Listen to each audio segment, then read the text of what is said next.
Welcome back to Women of Worth, the podcast that celebrates confidence, self-growth, and living with purpose at every stage of life. Today, we're diving into a topic that deserves more attention: aging as an empowering journey for women. For years, society has told us that aging is something to fear. We're bombarded with messages about staying young, hiding wrinkles, and fighting time. But what if we flipped the script? What if aging wasn't about decline, but about stepping into our greatest strength, wisdom, and authenticity? In this episode, we'll explore the science behind why women actually grow more confident, emotionally resilient, and purpose-driven as they age. We'll discuss how brain function improves, how happiness increases after 50, and how redefining beauty on your own terms can change your perspective on aging. Plus, we'll share inspiring real-life stories of women who have embraced aging and turned their later years into their most fulfilling yet. So, whether you're in your 30s, 50s, or beyond, this episode is for you. Aging is not something to resist. It's something to own. Grab your coffee, take a deep breath, and let's dive into the power of growing older with confidence and grace. Before we begin, don't forget to like, subscribe, and share this episode with the amazing women in your life. And we'd love to hear from you. What's one thing you've learned about yourself as you've grown older? Drop your thoughts in the comments. Let's reframe aging and celebrate every stage of our journey.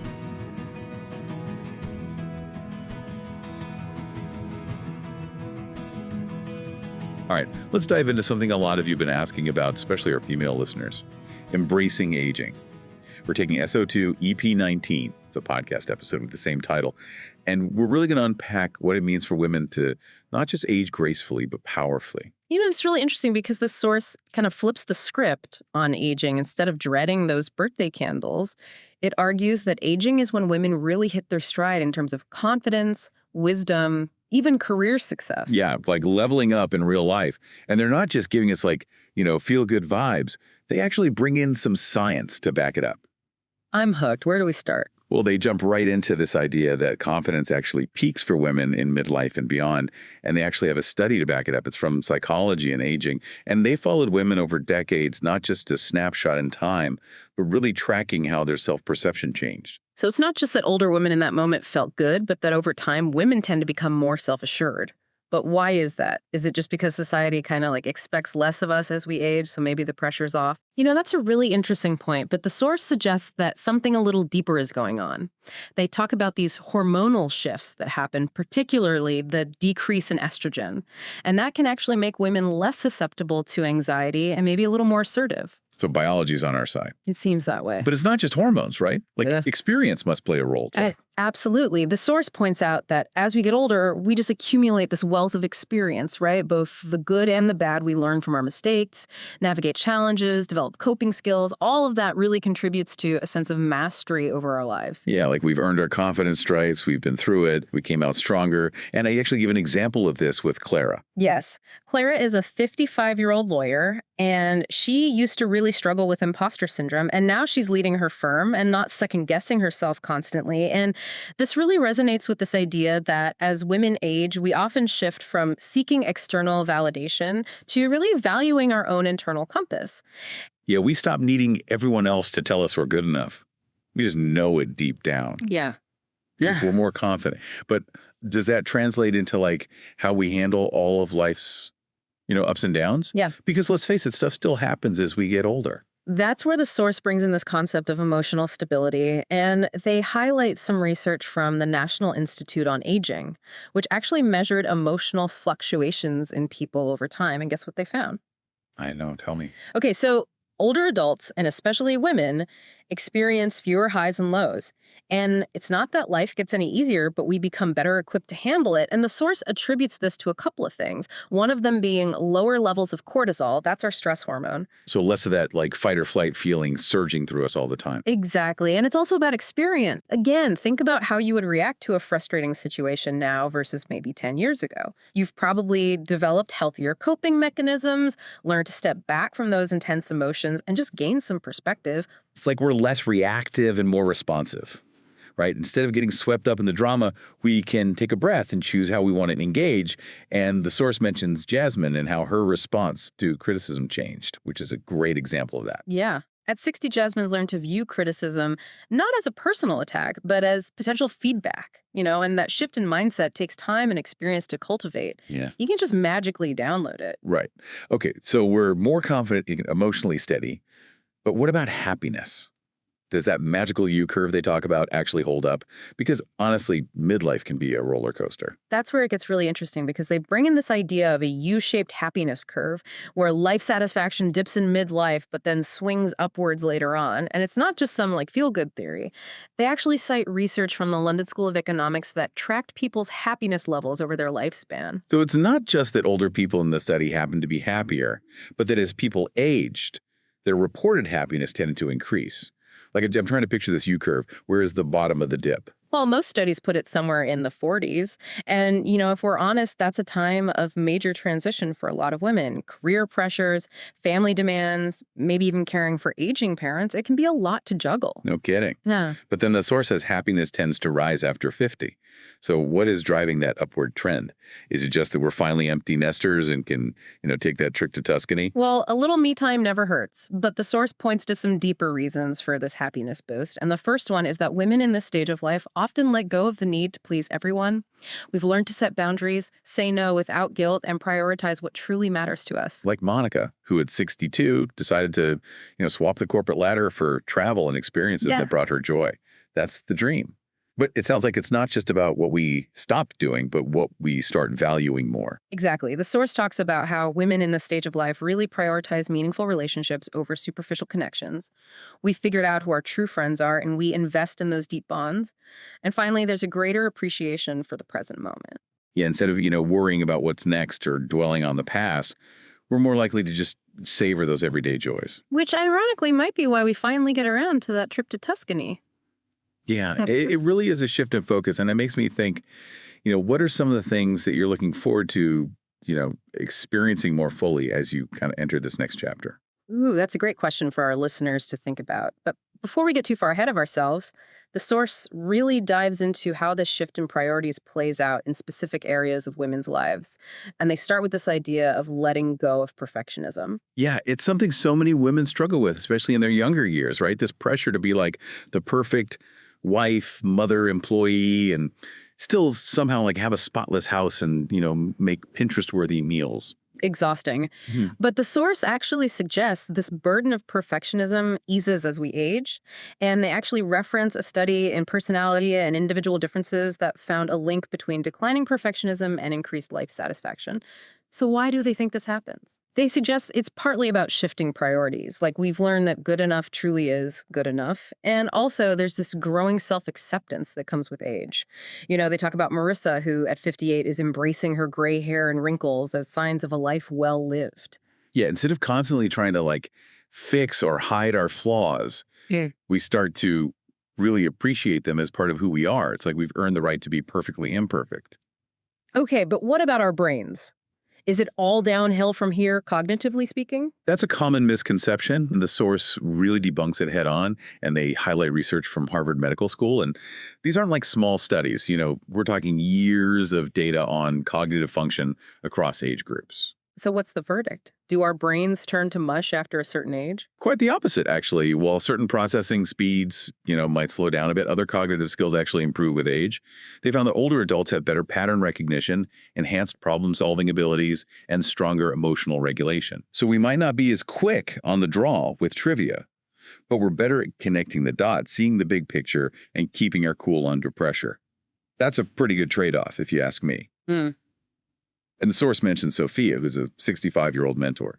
Yes, and Sophia really uses her decades of experience to guide these younger professionals, and it really highlights how this age-related wisdom translates into real-world advantages. You've seen it all, made the mistakes, so you can offer that level of insight that, someone just starting out can't. All right, let's talk about careers because the source really flips the script on what success looks like for women after 50. It does. It really challenges this outdated notion that women's careers just kind of fade into the background as they age. In fact, they cite a report from the Kauffman Foundation that found that the highest rate of entrepreneurship in the U.S. is among those aged 55 to 64, with women leading the charge. That's amazing, but why is that happening? Is it like an empty nest thing where you suddenly have the time to pursue, those dreams you put on hold? That's definitely a factor, but the source really highlights that there's this confluence of elements that are contributing to this entrepreneurial boom. And the first one is that women in this age group have decades of experience to draw on. They've honed their skills, they've built networks, and they often have a clearer sense of what they truly value in a career. Yeah, it's like they've paid their dues, and now they're ready to call the shots. And the source even gives us an example of this with Anna, who left her corporate job at 59 to start her own business. And it sounds like she's not just working, but like she's thriving. Exactly. And that actually brings us to the second factor, which is this reduced fear of failure. At this stage, many women have already achieved, a certain level of success, so they're less afraid to take risks and to try new things. Yeah, it's like, what's the worst that can happen, right? You've already navigated layoffs, career changes, maybe even raised a family. So starting a business almost feels like a challenge and not a threat. Exactly. And the third factor, and this one can't be overlooked, is this idea of financial stability. Women in this age group often have greater financial resources, whether it's savings or home equity or retirement funds that allows them to really invest in their dreams. So they've got the experience, the confidence, the financial cushion, and just that go-for-it attitude. It's no wonder they're starting businesses and rewriting the rules of the game. But there's like a whole other level to this embracing aging thing, right? It's not just about like our careers or how we handle stress. It's really about how we see ourselves. You're hitting on a really crucial aspect here, and that is that the source explores this idea of redefining beauty and self-worth as we age, because let's face it, society sends us a lot of very mixed messages about what it means to be an older woman. Yeah, it's like we're supposed to be either invisible or eternally youthful. But the source challenges this very narrow definition and suggests that true beauty actually lies in self-acceptance and embracing who we are at every stage of life. Yeah. But that's easier said than done, right? With all the anti-aging products and procedures out there, it's hard not to feel the pressure. Absolutely. But the source really pushes back against this anti-aging narrative and suggests that it's actually a form of self-rejection. They actually cite studies from the Journal of Women in Aging that found that women who embrace their natural aging process have higher self-esteem and life satisfaction. It makes sense. When you stop fighting against yourself and you start celebrating who you are, that's where I think true confidence and beauty shines through. But how do we actually do that? How do we shift from feeling pressured to look younger to actually embracing the aging process? Well, the source offers some really practical tips. First, they suggest surrounding yourself with age-positive role models. Follow social media accounts, read books, watch movies that showcase women aging gracefully and authentically. Representation matters. Seeing other women embrace their age can be so inspiring. Exactly. The second thing they suggest is to shift your focus from appearance to strength, vitality, and self-care.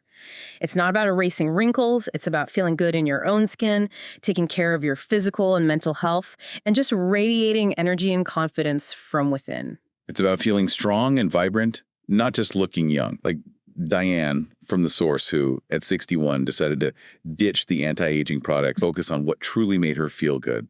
What were some of those things you remember? Well, she talked about prioritizing healthy eating, getting regular exercise, spending time in nature, and just engaging in activities that brought her joy. It wasn't about denying her age, but about celebrating it by taking care of herself. And they even talk about using affirmations, right? Yes, they suggest repeating phrases like, my value is not measured by my age, or I am beautiful and strong at every stage of life. And it might sound a little cheesy, but there's actually some neuroscience behind this. Repeating these positive statements can really rewire those negative thought patterns and boost self-esteem. It's like giving your brain a pep talk.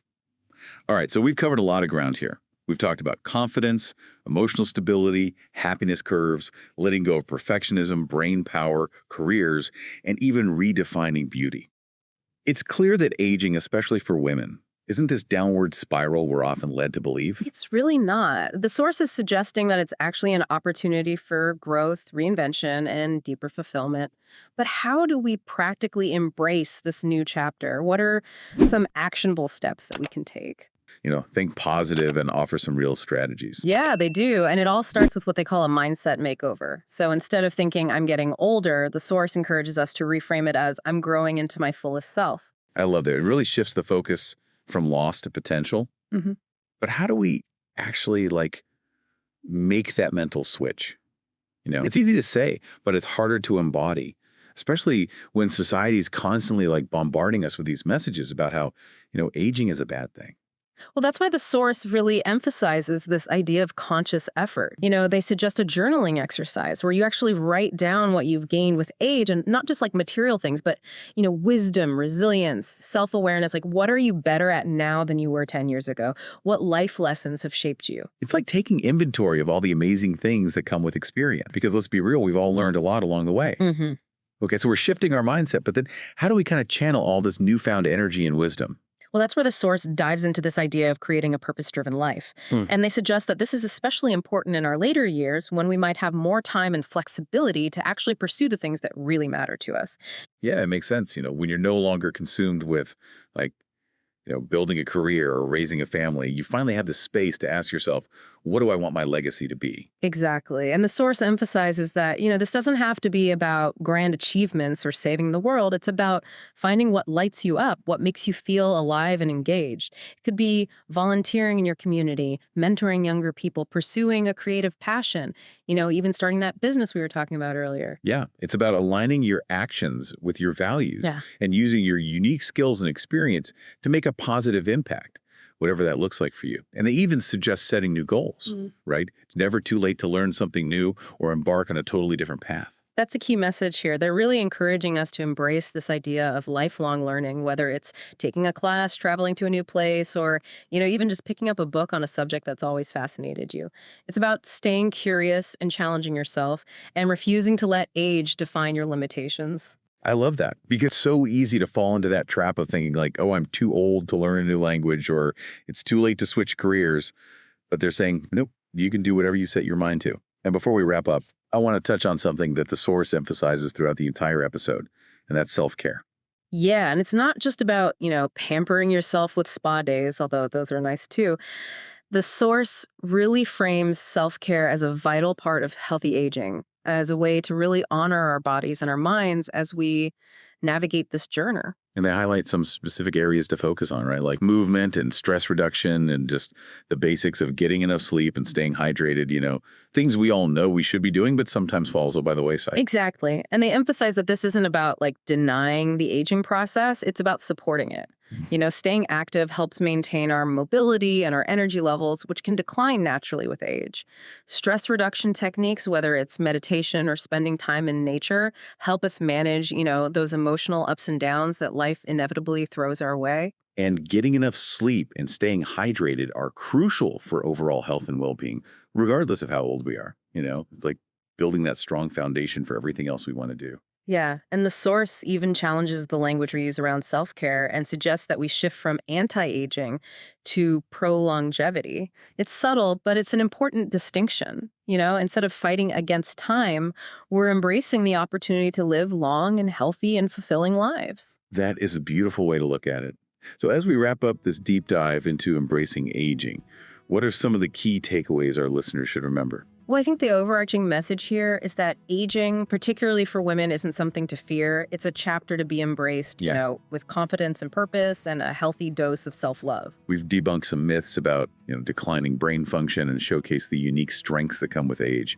We explored the science behind emotional stability and that happiness curve and the power of letting go of perfectionism. And most importantly, we challenged those outdated societal norms around aging and beauty and encouraged women to define self-worth on their own terms. Because our value doesn't diminish as we get older, it evolves and deepens.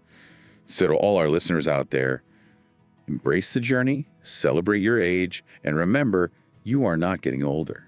You are becoming more you. And if this deep dive has resonated with you, we encourage you to share your thoughts in the comments. What do you love about getting older? What are your plans for purpose-driven living?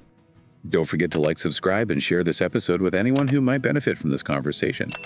Let's continue to challenge those outdated narratives and create a world where aging is celebrated, not feared. Until next time, keep diving deep.